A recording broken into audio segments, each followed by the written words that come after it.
नमस्कार.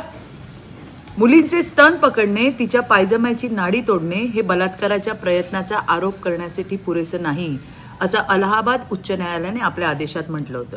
या निकालामुळे माझ्यासह प्रत्येक स्त्रीला प्रचंड वाईट वाटलं, मनाला क्लेश झाले. या निर्णयाविरुद्ध देशभरात संतापाची लाट आपल्याला बघायला मिळाली आणि मात्र अखेर आपल्या संविधानाचा विजय झाला. माननीय सर्वोच्च न्यायालयाने अलाहाबाद उच्च न्यायालयाच्या या आदेशावर ताशेरे ओढले आणि त्यांनी स्पष्ट केलं की या निर्णयामुळे निकाल लिहिणाऱ्यांमध्ये संवेदनशीलतेचा अभाव दिसून येतो. हे पाहून आम्हाला दुःख होतंय. हा निर्णय लगेचच देण्यात आलेला नाही, तर 4 महिन्याच्या कार्यकाळानंतर हा निर्णय देण्यात आला. परिच्छेद 21, 24 आणि 26 मध्ये केलेले मुद्दे कायद्यात नाही आणि मानवतेचा अभाव दर्शवतात. आम्ही या परिच्छेदामध्ये केलेल्या टिप्पण्यांवर बंदी घालतो.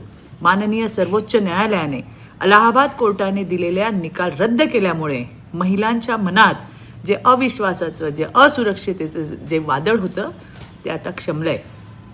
श्रद्धेय भारतरत्न महामानव डॉक्टर बाबासाहेब आंबेडकरांनी कायद्याचं कवच प्रत्येक नागरिकाला दिलंय. देशातल्या लेकींसाठी हे कायद्याचं अभेद्य कवच त्यांचा आत्मसन्मान, त्यांची अस्मिता अबाधित ठेवणार आहे.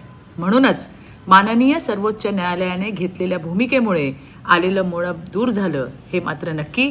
माननीय सर्वोच्च न्यायालयाचे याबद्दल खूप खूप आभार. धन्यवाद.